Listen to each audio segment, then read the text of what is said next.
2020년 10월 11일 주일 오늘 또 이렇게 함께 우리가 온라인으로 예배를 드리네요.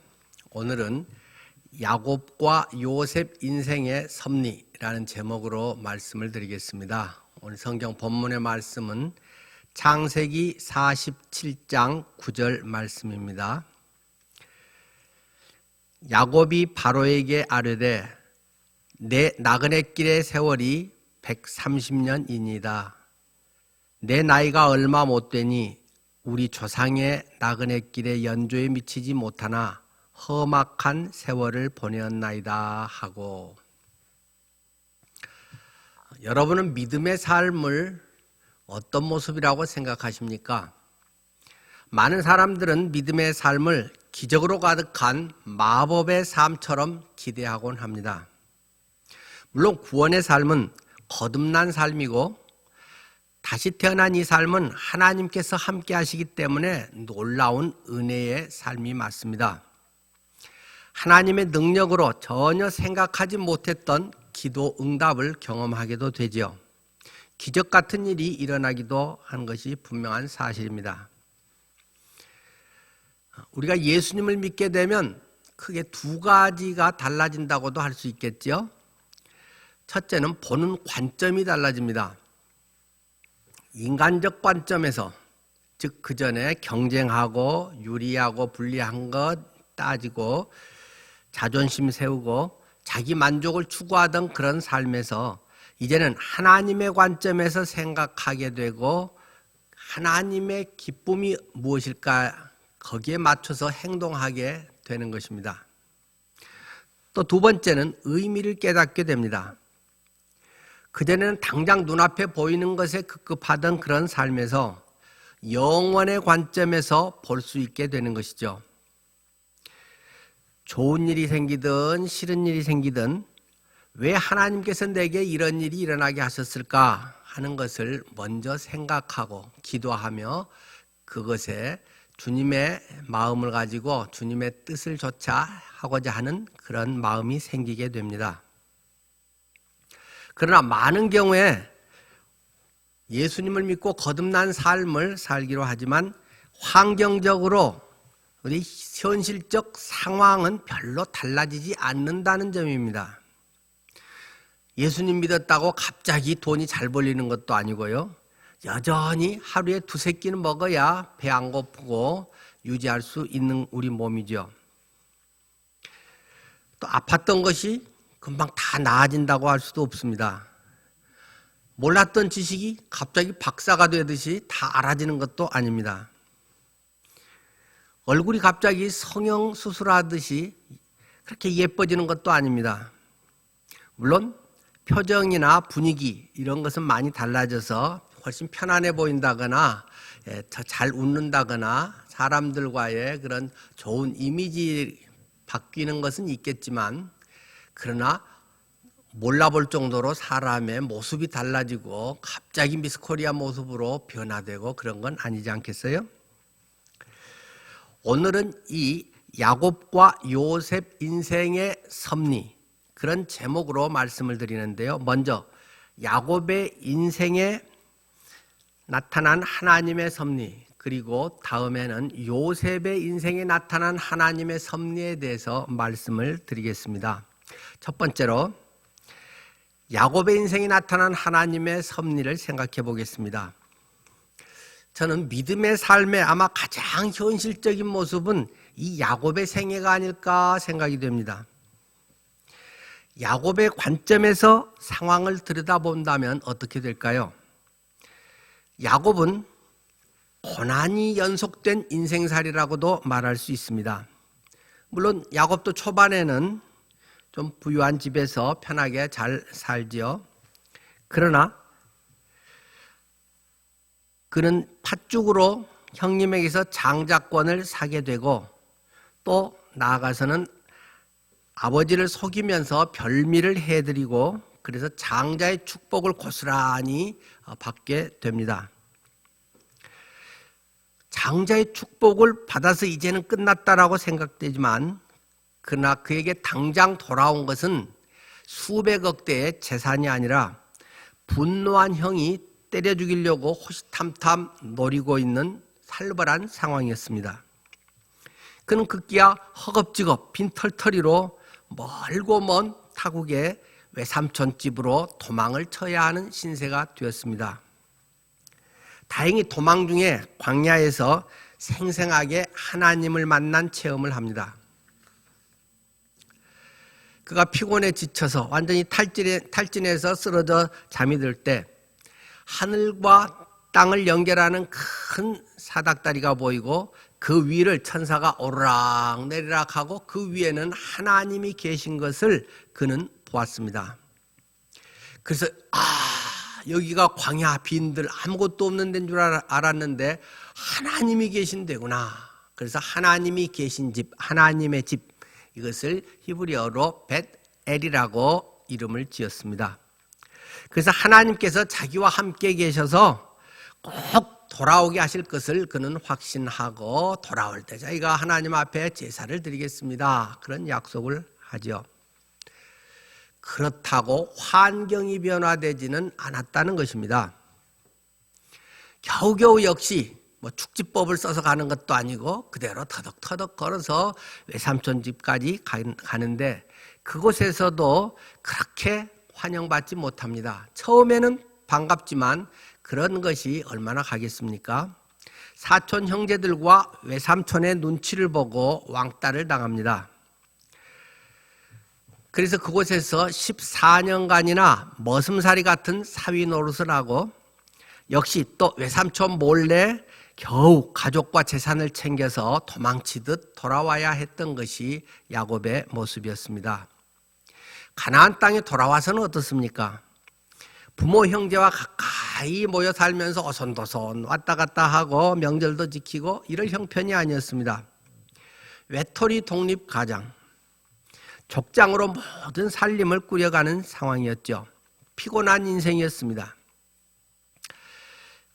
그러다가 애지중지하던 가장 사랑하던 아들 요셉을 잃어버립니다.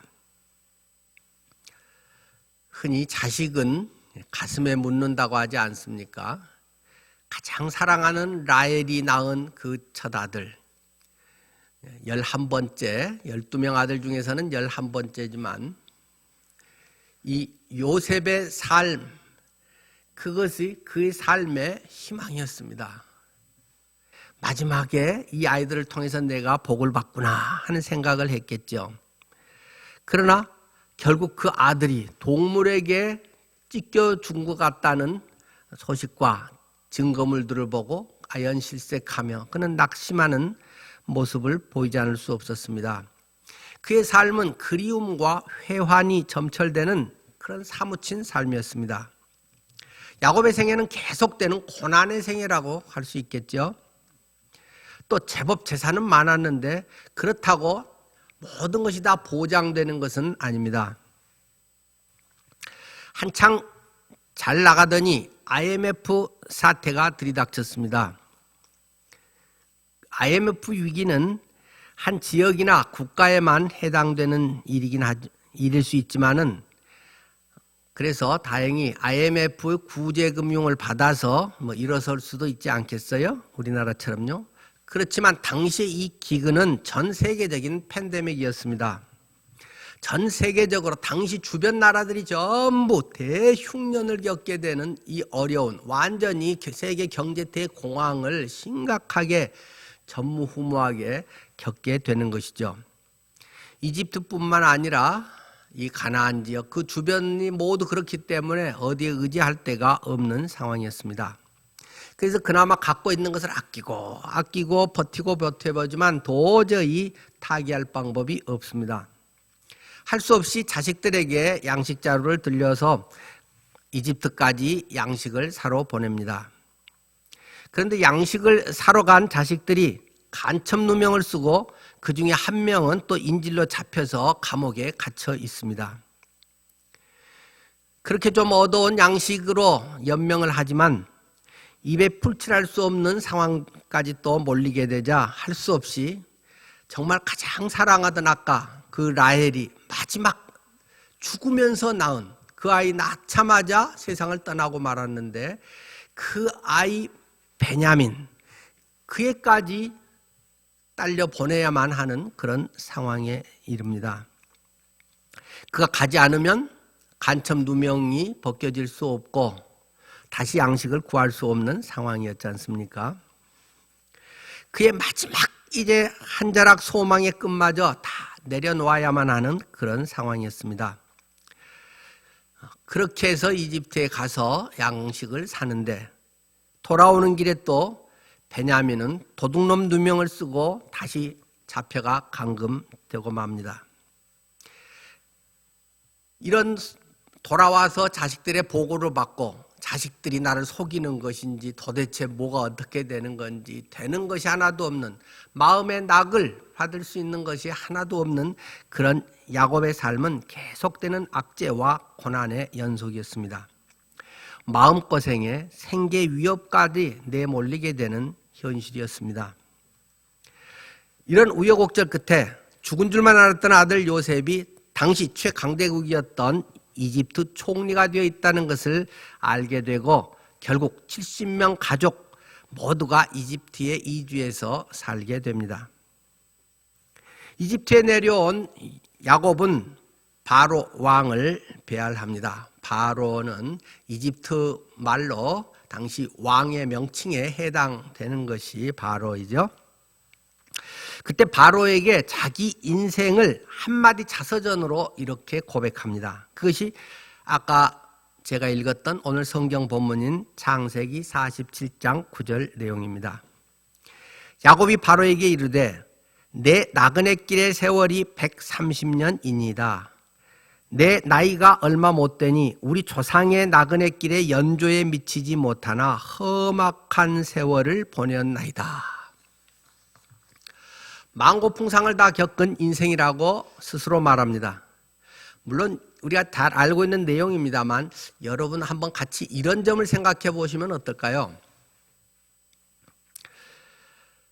야곱에게 어려운 문제가 닥쳤을 때요, 만약 야곱이 가만히 앉아 기도만 하고 있었다면 어떻게 되겠습니까? 하나님, 이 문제가 잘 풀리게 해주십시오. 비가 오고 기근이 해결이 돼서 풍년이 들게 해주십시오. 지금 억울하게 감옥 생활을 하고 있는 내 자식이 풀려나게 해주십시오. 베냐민 보내지 않고도 문제가 해결되게 해주십시오. 전능하신 하나님께서 다 해결해 줄 줄 믿습니다. 아멘. 이렇게 40일을 금식 기도하고 또 말씀을 붙들고 부르짖고 너는 내게 부르짖으라. 내가 내게 응답하겠고 내가 알지 못하는 크고 비밀한 일을 내게 보이리라. 그러한 성경 구절들을 붙들고 열심히 기도하면 하나님의 섭리가 이루어지기 어려웠을 것입니다. 야곱 가족이 가나안 땅에서 아무 걱정 없이 살고 있었다면 어떻겠습니까? 갑자기 요셉이 그 강대국의 국무총리가 됐습니다 하면서 금이 환영하고 나팔을 불고 이 이집트 땅에 내려와서 아버지, 제가 성공했으니까 우리 이집트 가서 살아요, 막 이렇게 이야기했더라면 야곱이 따라 나섰을까요? 가끔 그래 한번 여행이나 가보지 하고 여행은 한 번씩 가봤을지 모르지만 절대로 가족 모두가 이민을 가지는 않았을 것입니다. 왜요?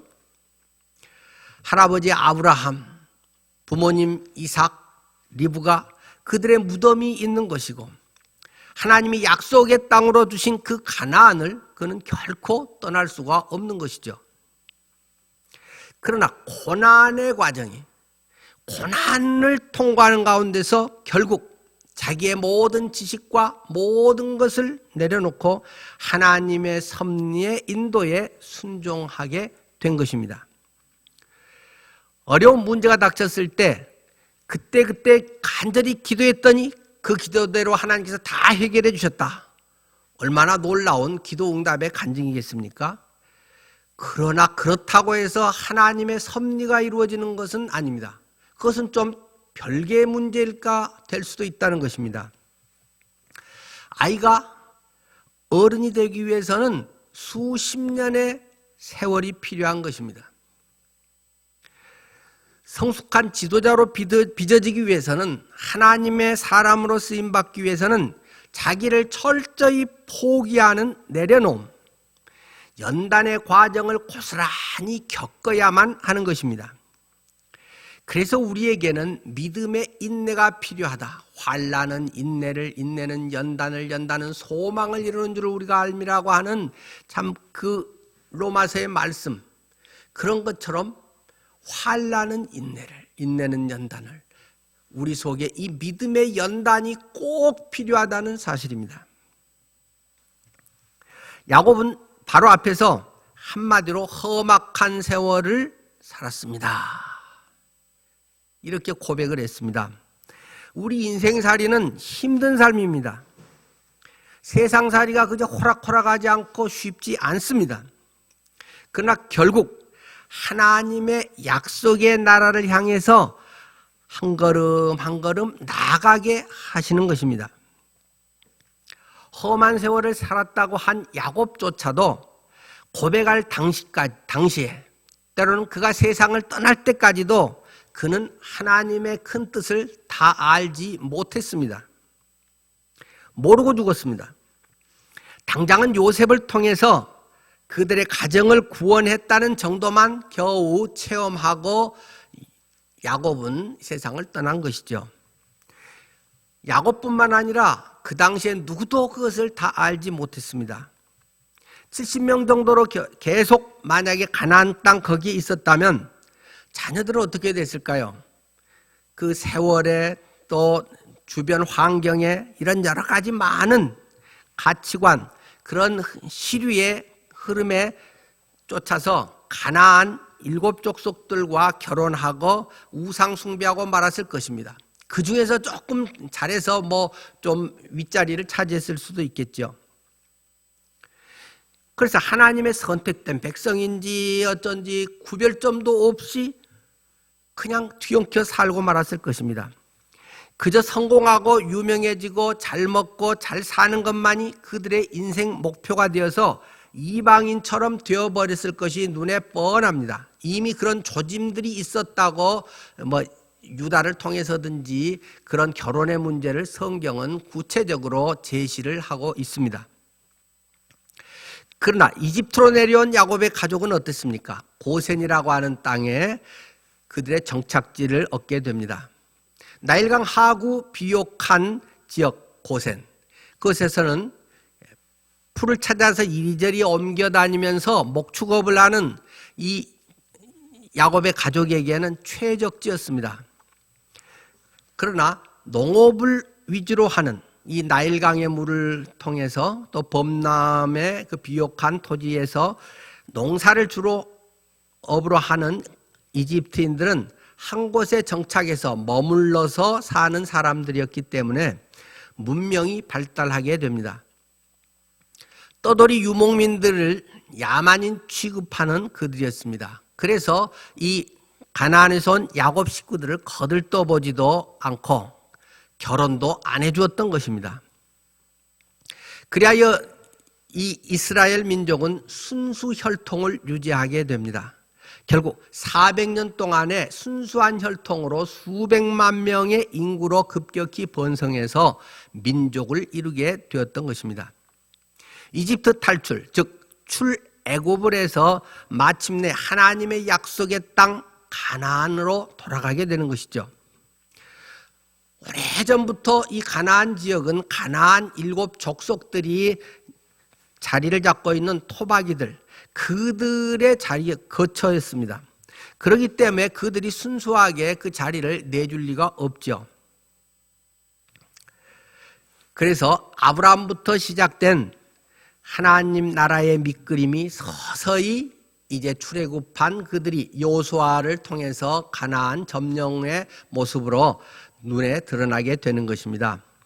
지금 우리는 이러한 하나님의 큰 그림을 볼 수 있습니다. 수천 년의 세월이 지나서 이 성경 전체를 볼 수 있게 됐으니까요. 이 모든 것은 그들을 인도하신 하나님의 큰 섭리였다는 사실을 우리는 깨닫고 하나님의 묘수를 찬양하지 않을 수 없습니다. 하나님께서는 우리의 개인의 삶에서도 그런 각각의 하나님의 구체적인 섭리를 통해서 하나님 나라를 이루는 놀라운 하나님의 역사를 만들고 계신다는 것을 기억해야 됩니다. 두 번째는 요셉의 인생에 나타난 하나님의 섭리입니다. 요셉은 야곱의 생애와는 좀 다릅니다. 요셉은 어렸을 때 금이야 오기야 하며 사랑받으며 유복하게 자랐습니다.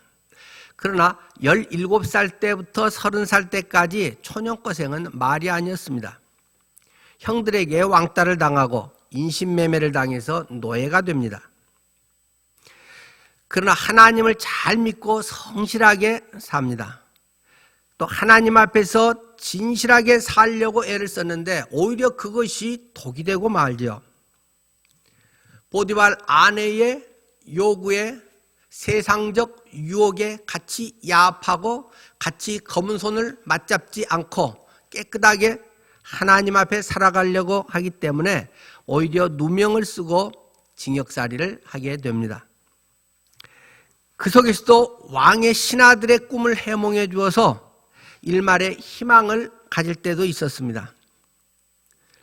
그러나 하나님께서는 철저하게 사람을 의지하지 말라고 모든 걸 다 내려놓고 오직 하나님만 바라보게 훈련을 시키십니다. 요셉의 도움을 받고 나가면 금방이라도 큰 도움이 되질 것 같고 실제 도움을 줄 수 있을 만한 힘을 가진 그들이었지만 그들은 나가자마자 자기 일에 바쁘고 고마움도 잊어버리고 까마득하게 그들은 요셉과 상관없이 자기 일에만 몰두해서 살아가는 사람들이 되고 맙니다. 그런데 하나님께서는 바로에게 직접 다가가서 바로에게 꿈을 꾸게 하십니다. 요셉이 그래서 그 꿈을 해결하고 해몽하고 대안책까지 제시를 해서 일약 총리에 발탁되죠. 요셉은 중년 이후 말년은 기쁨의 삶이라고 할 수 있습니다.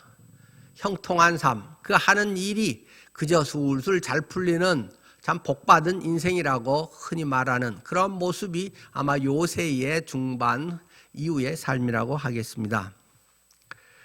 그런데 요셉도 그러한 성공의 삶의 목표를 두고 살지는 않았다는 점입니다. 창세기 50장의 마지막 유언에서 출애굽할 때 미라로 만들어지는 자신의 시신을 가지고 나가서 조상이 묻혀있는 그 약속의 땅에 데려가 묻어달라는 부탁을 합니다. 무려 400년 후에 일어날 일을 말입니다. 그는 늘 마음에 하나님과 조상의 언약을 간직했습니다. 요셉은 현재 성공적인 자신의 삶의 모습이 목표가 아니었습니다. 성공은 하나님의 섭리를 위한 과정이나 때로 결과이지 삶의 목표는 아닙니다. 히브리서 11장은 이들이 믿음의 사람들이었고 하나님의 뜻, 그 섭리에 순종한 사람이었다라고 선언하고 있습니다. 히브리서 11장 8절 말씀부터입니다. 믿음으로 아브라함은 부르심을 받았을 때에 순종하여 장래 유업으로 받을 땅에 나아갈새 갈 바를 알지 못하고 나아갔으며 믿음으로 그가 이방의 땅에 있는 것 같이 약속의 땅에 거류하여 동일한 약속을 유업으로 함께 받은 이삭 및 야곱과 더불어 장막에 거하였으니 이는 그가 하나님이 계획하시고 지으실 터가 있는 성을 바랐습니다. 이는 그가 하나님이 계획하시고 지으실 터가 있는 그 성을 바라봤다.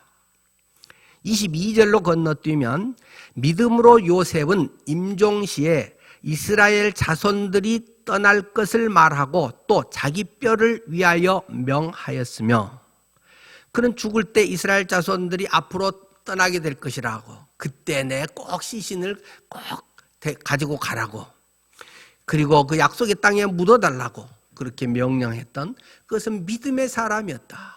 그는 늘 성공 입신양면이 목적이 아닌 믿음의 하나님의 뜻을 이루는 것이, 그것으로 인해서 고난도 받고 오해도 받고 누명도 쓰고 무려 13년간의 그 각고의 세월을 보냈지만 그것이 그의 인생에 늘 흐르고 있는 중심이었다는 걸 말하고 있습니다. 하나님이 우리를 사랑하심을 우리는 분명하게 믿을 때에 우리는 언제나 하나님의 인도하심을 따라 살 수 있게 되는 것입니다. 하나님께서 각 사람을 인도하시는 방법은 한두 가지 공식적 원칙으로만 이루어져 있지 않습니다. 이스라엘이라는 이름을 얻은 이 야곱처럼 순간순간 행복과 성공도 물론 잠깐씩 있었지만 일생의 대부분이 고난과 갈등 속에서 그는 깎여지고 하나님의 사람으로 빚어져서 족장으로 쓰임받게 됩니다. 그러나 요셉처럼 처음에는 어려움을 좀 겪다가 나중에는 30세 총리가 되어서 110세에 죽을 때까지 그런 좋은 환경에서 행복한 삶을 살다가 떠난 사람도 있습니다. 로마서 9장 21절에는 이렇게 말하죠. 토기장이가 진흙 한 덩이를 하나는 귀히 쓸 그릇을 하나는 천히 쓸 그릇을 만들 권한이 없느냐? 하나님은 토기장이시고 우리는 쓰임받는 그릇이라고 말합니다. 어떤 그릇으로 빚어졌느냐는 토기장이신 하나님 마음대로라는 것입니다. 금그릇이 더 좋다, 또 은그릇이 더 좋다, 진흙그릇이 좋다, 나무그릇이 좋다, 이렇게 말할 수 없다는 것입니다. 그릇의 재질도 그렇고 그릇 똑같은 흙으로 빚어도 대접인지 간장 종지인지 밥그릇인지 뭐 이런 것도 토기장이신 하나님이 제일 잘 아시고 용도와 흙, 토지를 잘 아시는 하나님께서 그때그때 꼭 필요한 대로 만드신다는 것입니다. 천국에서는 주연을 맡았냐 조연이었냐 하는 것을 별로 중요하게 생각지 않는다는 것입니다. 충성된 사람이 큰 상을 받는다고 말씀하십니다. 맡은 자에게 구할 것은 충성이니라 말씀하십니다. 하나님은 우리의 주인이시고 우리는 주인의 것입니다. 그러기에 우리는 주님의 뜻에 맞는 하나님의 영광을 위해서 살아가야 하는 것입니다. 그렇게 살다 보면 최선의 인생이 되어 있고 가장 값진 나의 삶이 되어져 있는 것을 발견하게 됩니다. 현실에서 편안과 나의 유익을 위한 것이 우리의 삶의 목표나 우리가 추구할 일은 아니라는 것입니다. 우리가 잘 간직하고 있는 말씀이죠. 로마서 14장 7절에서 9절 말씀. 우리 중에 누구든지 자기를 위하여 사는 자가 없고 자기를 위하여 죽는 자도 없도다. 우리가 살아도 주를 위하여 살고 죽어도 주를 위하여 죽나니 그러므로 사나 죽으나 우리가 주의 것이로다. 이를 위해서 그리스도께서 죽었다가 다시 살아나셨으니 곧 죽은 자와 산 자의 주가 되려 하심이라. 주인이 되기 위해서 십자가에서 죽으시고 부활하신 것이다. 단지 너희들이 불쌍해서 너희 죄 용서해 줘서 지옥 안 가고 천국 가서 행복하게 살라고 하는 것이 목적은 아니라는 것입니다. 그런데 많은 경우는 7절에 시작하면서부터 정반대로 추구하고 있는 경우들을 많이 봅니다. 우리 중에 누구든지 자기를 위하여 사는 자가 없고 자기를 위하여 죽는 자도 없도다. 오늘날 우리 중에 대부분은 자기를 위하여 살고 자기를 위하여 죽는다. 이것이 많은 요즘의 세태 현실이 아닐까요? 여러분의 신앙이 정말 나를 위해서 사는 것이 아니고 나를 위해서 또 죽고 살고 나를 위한 것이 인생의 목적이 아니고 주님을 위해서 한다고 하는 것이 구체적인 실제적인 나의 삶인지를 점검하지 않으면 우리의 신앙은 위선자의 신앙에 머물고 맙니다. 돈 쓰는 걸 보면 아는 것이다. 뭐 하는데 네 시간을 쏟고 있느냐? 시간 쓰는 거 보면 누가 주인인가를 아는 것이지. 마음으로 주님 사랑해요, 주님은 전부예요 하고 뭐 기도 시간에 잠깐, 그런 것은 그 자체야 그래도 고마운 일이지만 그게 습관되면 자기를 속이는 아주 못된 것이 되어버릴 가능성도 있는 것입니다. 우리 모두는 믿음의 순리, 하나님의 섭리를 따라 살아가는 복된 인생이 되어야 하고, 그럴 때 참 소망이 우리 속에 넘친다는 것을 성경은 말씀해 주십니다. 다음 주일은 우리가 선교 주일인데요.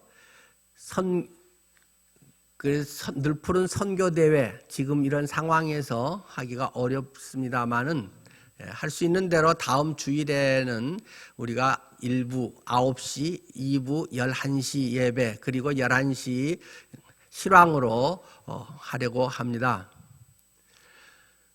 우리의 삶을 내들여서 선교에 투신할 수 있는 것은 얼마나 귀한 일입니까?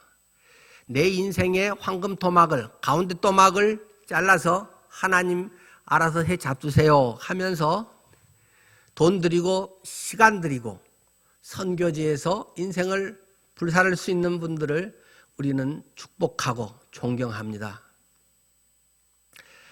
비록 우리 모두가 그럴 수는 없고 각자의 삶의 자리가 있고 챙겨야 할 가족이 있고 또 생활비를 벌어서 꾸려나가야 할 많은 부분들이 있기 때문에 우리가 다 그렇게는 못하지만, 그러나 선교사와 동일한 마음으로 우리는 돈 들이고 시간 들이는 선교사적 삶을 살아가야 할 것입니다.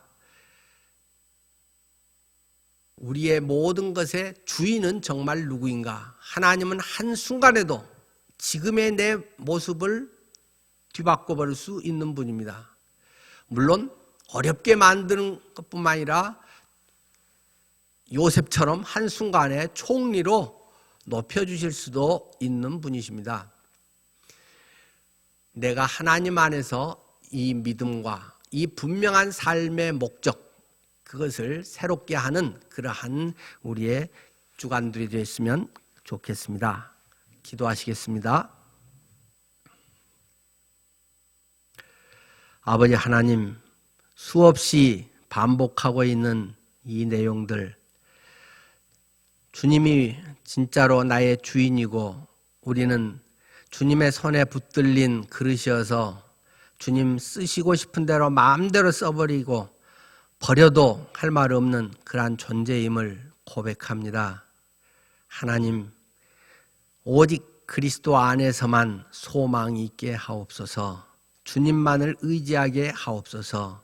나의 자랑과 내 가진 것을 의지하는 것을 철저히 내려놓고 오직 주님을 영화롭게 하다가 부르시면 아무 때라도 기쁘게 갈 수 있는 우리의 생애가 되게 하옵소서. 그러나 할 수 있다면 하나님, 이 세상에서도 참 아름답고 좋은 것들을 많이 누리고 복음을 증거하며 행복한 나날도 어우러졌으면 좋겠습니다. 성령이여, 저희 가운데 늘 믿음의 담력을 허락하시고 강담도 늘 임마누엘 하게 하옵소서. 이제는 우리 주 예수 그리스도의 크신 은혜와 하나님의 한없으신 사랑하심과 성령의 역사하심이 주님을 좇아 기꺼이 모든 것을 내던져 믿음으로 살아가는 자녀들 위해 함께 하시기를 축원하옵나이다. 아멘. 이어서 광고 말씀드리겠습니다. 먼저 제가 설교 중에도 광고 드렸듯이 다음 주일은 늘 푸른 선교대회 주일이고요. 교회에서 1부, 2부 그리고 11시 온라인 실황으로 하려고 합니다. 여러분들께서 기억하시고 또 할 수 있는 대로 1, 2부 분산해서 예배 참석하면 더 좋겠습니다. 지난 한 해 동안에 우리의 선교 또 작전 카드를 내시고 또 성실하게 여러분들이 선교 헌금으로 동참한 부분들에 대해서 감사를 드립니다. 이것에 대해서는 우리 선교위원이 다음 주에 자세한 선교 보고서를 주보 사면에 싣고 보고하도록 하겠습니다. 혹시 아직 조금 마무리가 덜 된 부분들이 있다면 이번 주간에 정리해서 다 깔끔하게 여러분들의 작정하신 것대로 됐으면 좋겠습니다. 그리고 지난주에도 광고 드렸듯이 우리 김행석 원경숙 집사님 아들 김지성 형제 옛날 학생 때 우리 교회에 다녔었죠. 신부 홍승미 자매와 결혼 예식을 합니다. 이번 토요일이네요. 10월 17일 오후 5시에 여의도 공원 부근에 있는 예식장에서 결혼하는데요. 이때 우리가 참석하기는 어려울 것 같습니다. 저희 부부가 대표로 가서 참석하겠고요. 우리 성도님들께서는 기도와 사랑으로 또 함께 해주시면 감사하겠습니다. 복된 믿음의 가정들 이루기를 축원합니다. 감사합니다. 샬롬.